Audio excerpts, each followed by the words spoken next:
Deputy CM सम्राट चौधरी ने news 18 Bihar Jharkhand से एक्सक्लूसिव बातचीत की है। पटना एयरपोर्ट का नया टर्मिनल लगभग बनकर तैयार हो चुका है और देश के प्रधानमंत्री नरेंद्र मोदी बहुत जल्द बिहार के लोगों को ये बड़ी सौगात देने जा रहे हैं। पीएम मोदी जल्द ही नए टर्मिनल का उद्घाटन करने वाले हैं। न्यूज 18 का ये एक्सक्लूसिव जानकारी आपको हम बता रहे हैं। डिप्टी सीएम सम्राट चौधरी ने न्यूज 18 बिहार झारखंड पर यह एक्सक्लूसिव जानकारी खुद साझा की है। साथ ही बिहार चुनाव को लेकर कई सारी बातें भी कही। न्यूज 18 बिहार झारखंड के इनपुट एडिटर ब्रजमोहन सिंह से बातचीत में और क्या उन्होंने कहा, आपको सुनवाते हैं। लोग भी जानना चाहते हैं और बिहार के बाहर जो लोग रहते हैं वो भी जानना चाहेंगे कि कब तक ये बनके तैयार होगा। देखिए, इसी माह या अगले माह देश के यशस्वी प्रधानमंत्री नरेंद्र मोदी जी जिन्होंने इसकी शुरुआत की थी, अब वो स्वयं ही इसका उद्घाटन करने के लिए हम लोगों ने आग्रह किया है। और सबसे बड़ी चीज है कि अभी तक जिस पटना एयरपोर्ट पर पूरे देश से जो ट्रैफिक आता था उसमें लगभग 30 लाख लोग ही सफर कर पाते थे, जो कैपेसिटी थी। अब इस पूरे बिल्डिंग के नए टर्मिनल भवन जो लगभग 1400 करोड़ से अधिक की राशि से बन रहा है, इसके पूरा होने के बाद आपको जानकर आश्चर्य होगा कि ये 1 करोड़ लोग पूरे एक साल में, एक वर्ष में 1 करोड़ लोग इससे यात्रा करने का काम कर सकेंगे। और एयर ट्रैफिक के मामले में सिर्फ आदरणीय प्रधानमंत्री जी ने एक नहीं किया, बिहार में दरभंगा का विस्तार हम कर रहे हैं। दरभंगा में ऑलरेडी टर्मिनल बनाने का काम शुरू हो गया।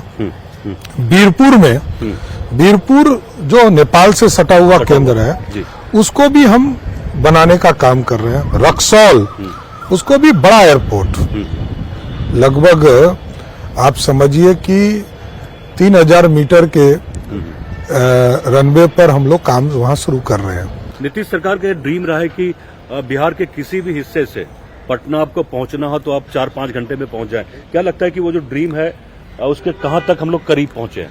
देखिए, एकदम नीतीश कुमार जी ने पहले 6 घंटे कहा था, फिर 5 घंटे कहा, और इस बार मैंने बजट में आदरणीय मुख्यमंत्री जी से विशेष तौर पर आग्रह किया कि अब इसको 4 घंटा, क्योंकि कई एक्सप्रेसवे, आप समझिए कि हल्दिया से रक्सौल एक पूरा बिहार में लगभग 450 किलोमीटर की यात्रा करके वो आप हल्दिया जाने का काम करें। जो गेटवे माना जाता है बिहार जैसे प्रदेश के लिए, वो है कलकत्ता। तो कलकत्ता जाने का काम लगभग 450 किलोमीटर बिहार में एक्सप्रेसवे बनेगा। और इसके साथ साथ सिल्लीगुड़ी से गोरखपुर और कई एक्सप्रेसवेज को और गति देने का काम पटना से पूर्णिया किया जा रहा है, भागलपुर से बक्सर किया जा रहा है। तो कई चीजों को केंद्र की सरकार के द्वारा विशेष सहायता के तौर, और आप सोचिए कि एक एक्सप्रेसवे ऐसा है जहां 50,000 30,000 करोड़ रुपया हमारे यहाँ खर्चा होगा। तो हम रोड के सेक्टर में, एयर ट्रैफिक के मामले में और वाटर ट्रांसपोर्टेशन में भी हम काम कर रहे हैं, जिससे कि यहाँ से हल्दिया तक आप पानी के रास्ते से जाने का काम कर सकेंगे। बिल्कुल, चुनाव के मुहाने पे हम लोग हैं, 6-7 महीने का वक्त रह गया है। तो अगर आपकी सरकार बनती है चुनाव के बाद, तो क्या अगला 5 साल जो होगा पूरा इंफ्रास्ट्रक्चर और इंडस्ट्री को डिवोटेड होगा? नहीं, पूरी तरह इंडस्ट्री पर काम शुरू कर चुके हैं हम लोग। 1,80,000 करोड़ के हम लोगों को प्रस्ताव आए। हम लोगों ने लगभग 70,000 करोड़ से अधिक के MOU लगभग हम लोगों ने दस्तखत कर लिए हैं और उस पर काम प्रोसेस शुरू कर दिया। सिंगल विंडो सिस्टम से हम काम शुरू कर चुके हैं। इसलिए ये बिहार इंडस्ट्री से ही बढ़ेगा। सरकार प्रयास कर रही है, इंफ्रास्ट्रक्चर दे रही है, रोड दे रही है, पानी की व्यवस्था कर रही है, कई जगह एयरपोर्ट्स बनाने का काम करे। लेकिन रोजगार के सेक्टर में, क्योंकि 15 साल बिहार में काम नहीं हुए, ब्लॉक हो गया, बिहार में इंफ्रास्ट्रक्चर का काम रुक गया। अब वो स्टार्ट आदरणीय नीतीश कुमार जी ने 2005 से किया, काम हम पूरा कर चुके। अब हम सुविधा दे रहे हैं, इंसेंटिव देकर हम रोजगार कैसे क्रिएट हो सकते हैं, इसको कर रहे हैं। और मिराकल है आपके लिए भी मैं बताना चाहता हूं कि नीतीश कुमार जी ने 2020 के चुनाव के पहले यह घोषणा किया था कि हम 10 लाख लोगों को रोजगार देंगे। मिराकल है कि 10 लाख से ये बढ़कर 38 लाख रोजगार आप सोचिए दे चुके हैं हम लोग।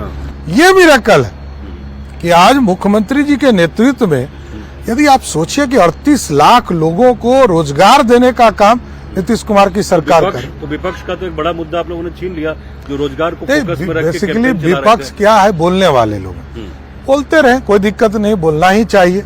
राहुल गांधी जी आए तो वो अपनी बात को रख के गए, उनको भी वही लगता है कि उनके जो पूर्वजों ने पाप किया है वो उसी पर बोलते रह गए कि रोजगार नहीं है, उद्योग नहीं है, सरकारी नौकरी नहीं है। ये तो सब पाप उन्होंने, आरक्षण की बात उन्होंने किया, उनके पिताजी ने आरक्षण का विरोध किया, उनकी दादी ने विरोध किया, उनके परदादा पंडित नेहरू ने विरोध किया। अब कितने का माफी वो मांगे, सब पाप तो उन्होंने किया। कांग्रेस का पतन जो हुआ बिहार में, एक समय आया, काफी लंबे समय तक कांग्रेस पार्टी रही। अब फिर से वो प्रयास कर रहे हैं कि जो दलित और अगड़ी जाति है और जो मुसलमान है, पुराना जो उनका आधार रहा है वोट बैंक का, उसको फिर से हम कैसे रिकैप्चर करें, इसकी कोशिश कर रहे हैं। ये देखिए, कैप्चर से कुछ नहीं होता है, जनता को काम करना पड़ेगा, जनता के लिए काम करना पड़ेगा।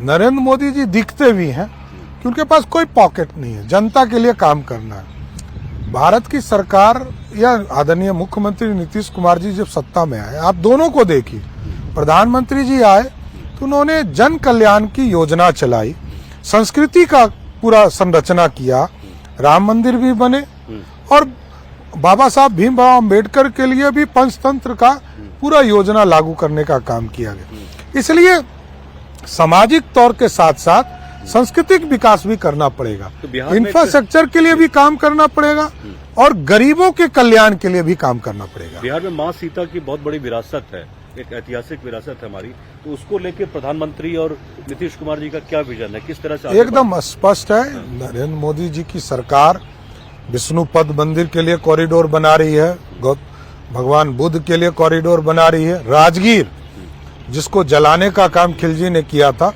उसको भी कॉरिडोर के तौर पर स्थापित करना है, क्योंकि नालंदा यूनिवर्सिटी स्थापित हो गया, वहां जो नालंदा जलाए गए थे उसको भी पूरी तरह पुनर्जीवित करने का काम किया जाएगा। साथ ही साथ प्रधानमंत्री जी और गृह मंत्री जी और मुख्यमंत्री जी तीनों ने इसमें प्रयास शुरू कर दिया।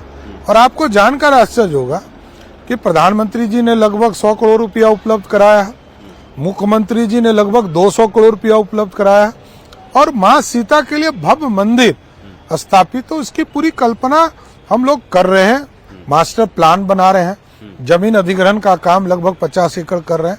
ये सारे प्रोसेस हम लोगों ने शुरू कर दिया है और किसी दिन आप देखेंगे प्रधानमंत्री जी, गृह मंत्री जी, माननीय मुख्यमंत्री जी चलकर उसका शिलान्यास करेंगे। और फिलहाल इस बुलेटिन में बस इतना ही। आप बने रहिए न्यूज़ 18 बिहार झारखंड के साथ।